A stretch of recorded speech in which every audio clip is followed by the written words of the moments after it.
Hey folks, welcome back to my channel. Today I would be talking about finance influencers. And before that, I'll just let you see some paintings which I have put in my house. I know they're out of focus, but this is the painting of skyline of Raleigh. This one above it is Yosemite National Park. This is a painting that my friend made. He just colored it.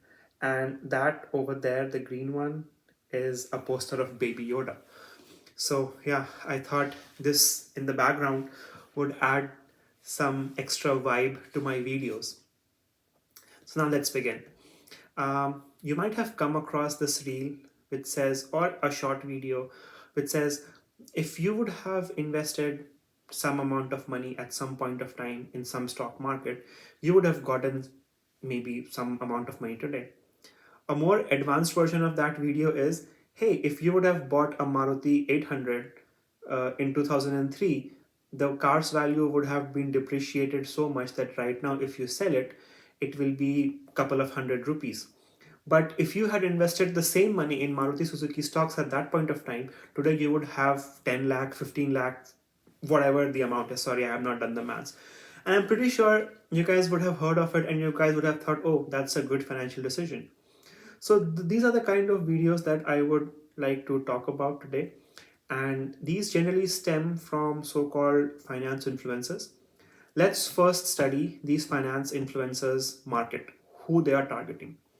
It's pretty sure that they are not targeting the elderly people like my father. My father is already 60 years old. If somebody would come and say to my father that, hey, you know what, if you would have done this 10 years ago, 20 years ago, you would have had this much amount of money. My father would simply say, yeah, okay, it's gone. Like whatever happened 10 years ago, I can't change it.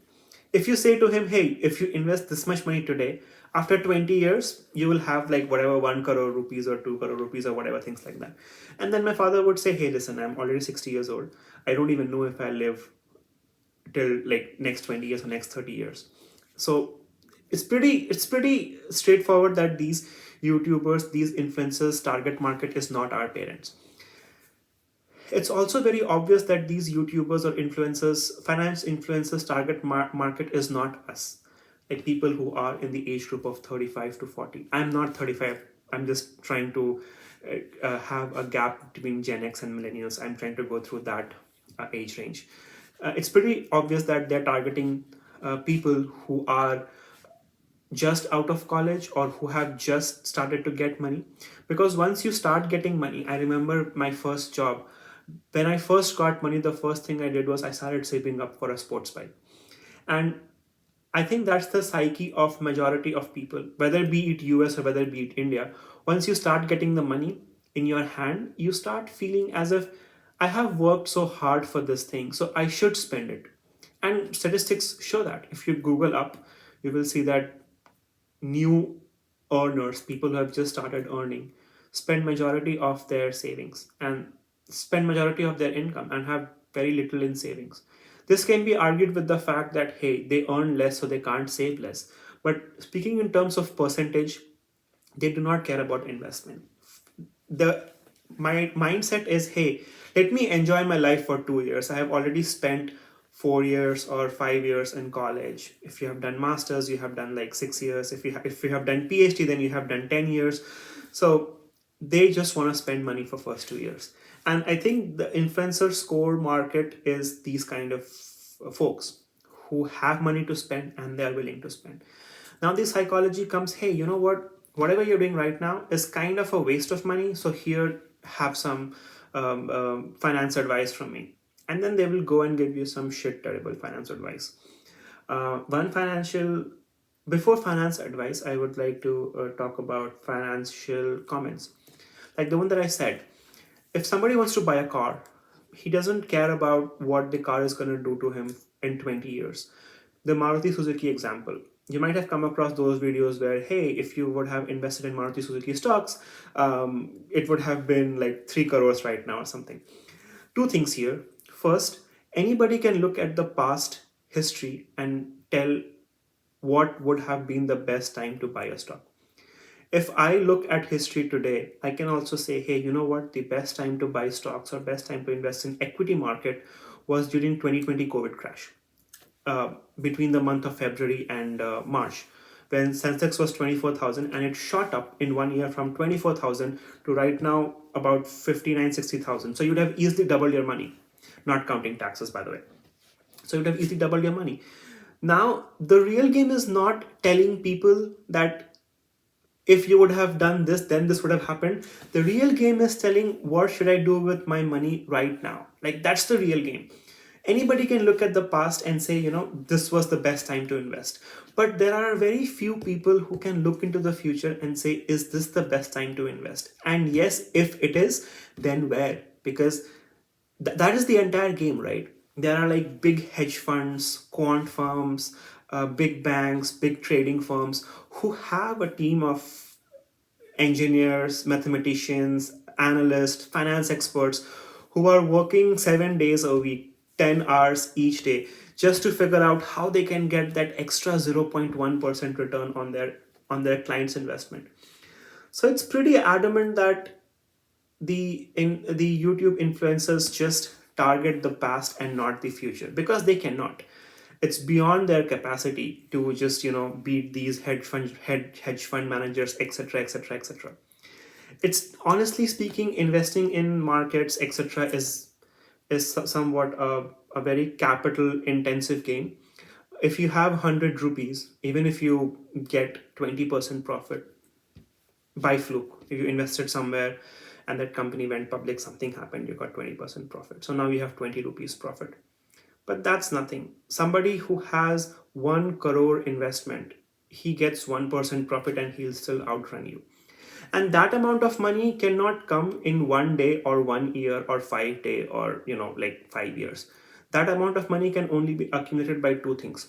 Either you have your own business which generates cash flow so that you can put that money in investment, or you collect your money through your entire life. Maybe you put 1 lakh in stock market this year, 1 lakh in stock market next year, 1 lakh in stock market the third year, kind of an SIP.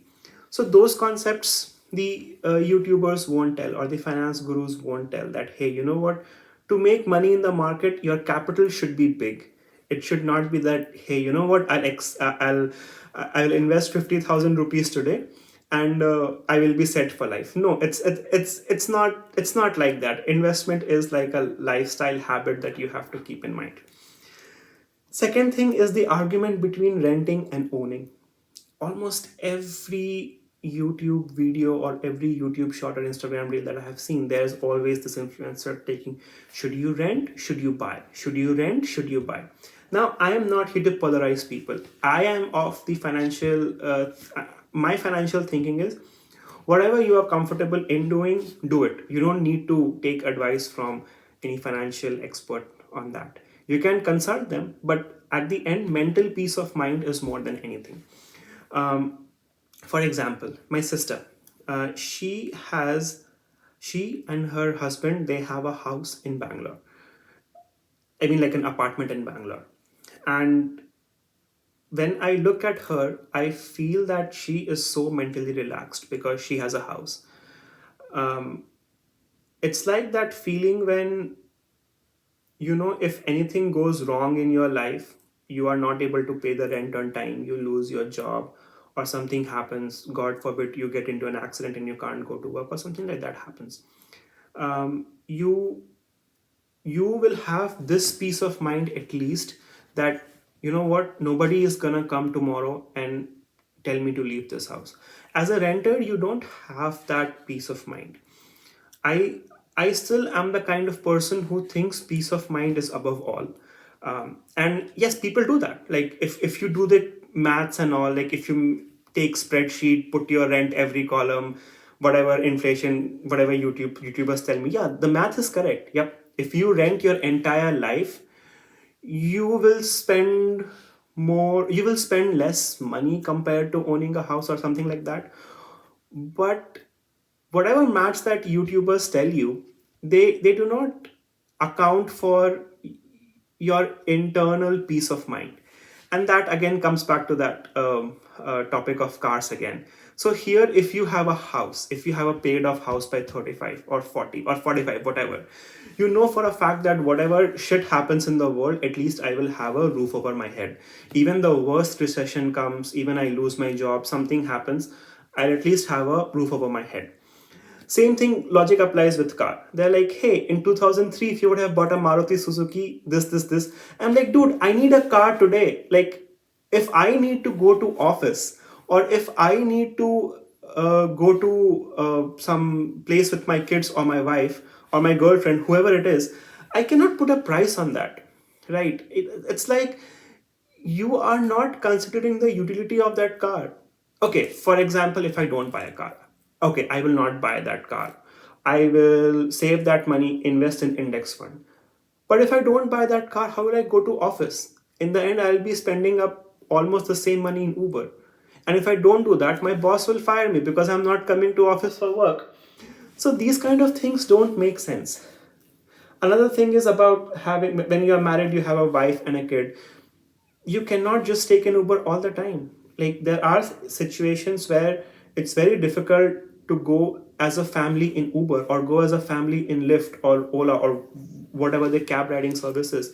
So you need a car at that point of time. There is some logical and emotional value and also mental peace associated with it.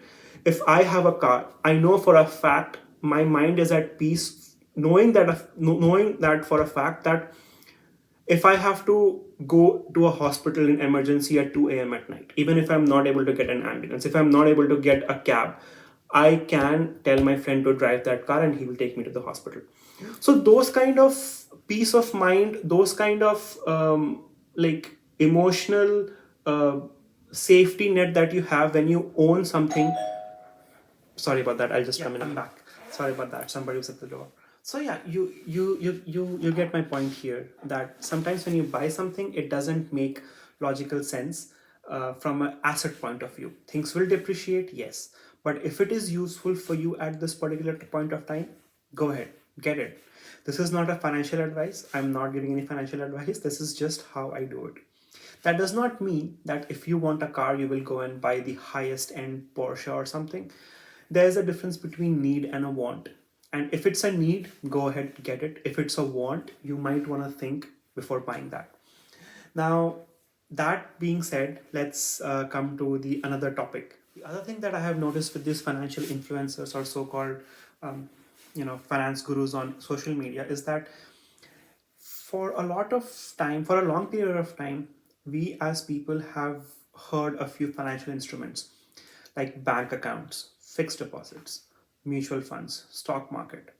Um, Over the past few months, I have seen folks giving more financial instruments in their YouTube reels and other things. One one reel that I was going through had this girl who was talking about something called as sovereign gold bonds. The other person was speaking about something known as treasury bonds, T bills. The other person was talking about purchase invoicing.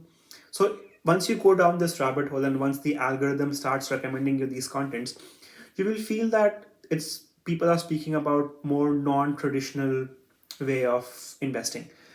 And now you will ask, Amol, why do you have a problem with everything? They are just trying to educate people. And to that, my answer is yes. I don't have problem with them bringing light to new financial instruments that normal people might not have access to. There is a age old joke going on that our parents only believe in FD, right? So I completely understand that point. However, at least give the full information here. Most of these reels and most of these videos, they just give a partial information to hype that financial instrument. And the sovereign gold bond, the treasury bill that I was talking about, they were comparing it to traditional mutual fund investments and traditional fixed deposits and telling that this gives a better return, this, that, blah, blah, blah. But that's just one part of it. Returns are just one part of it. You have to figure out how much taxes you have to pay once that financial instrument gives you the return. That nobody talks about. And that is one pain point for me when I look at these financial YouTubers as well. As a consumer, if I'm trying to invest money in a product, in a financial instrument, and I have a partial knowledge about it, then it's probably worse than having no knowledge about it. As the old saying goes, a little knowledge is a dangerous thing.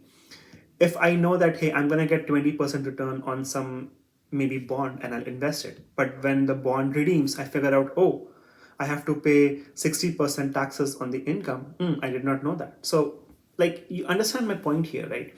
If you are giving information about something, at least give the full information about something. And then you might argue, hey, Amol, they only have 30 seconds, 40 seconds, or 10 minutes to give these informations. So they won't be able to cover all the aspects. I don't agree with that. Like you can always make that video in parts. Part one, part two, part three. Part one, how to invest. Part two, what are the returns? Part three, taxes. Or what happens when you redeem those things. Those kind of things are so annoying to me that I have honestly stopped listening to finance influencers right now. In US, there was this institution called as FTX. You might have heard about it right now. Many of these financial influencers took money from FTX and pumped it to their consumers. They disclosed them in the ad itself that, hey, this is an ad for FTX. But if you have such a big reach on those in these media, people will eventually come and buy those things. And FTX went bankrupt. There have been many cases where NFTs have been hyped up. There have been many cases where Bitcoin has been hyped up, crypto has been hyped up. Non-traditional income sources like day trading have been hyped up. And people jump onto that hype train and people lose money. And it's not that everybody is intelligent. Some people are dumb. Some people gamble away their life savings. Some people just think that, oh, you know what, this seems like a good option. I'll just put 1 lakh rupees into it. But that 1 lakh rupee is the only thing that they have left. And that comes back to the very first thing that I said in the video. These financial influencers are looking, their target market is people who have money in hand right now willing to spend, people who have just started earning, and people who are conscious about their future. Because as a 25-26 year old, like you, these influencers tell you that, hey, start early, start early, start early.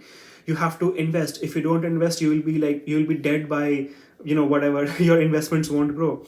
And that is the last point of this video that I want to say. uh, the previous point, just to make sure, was clear that they hype up things without taking any credit for it or taking any accountability for it.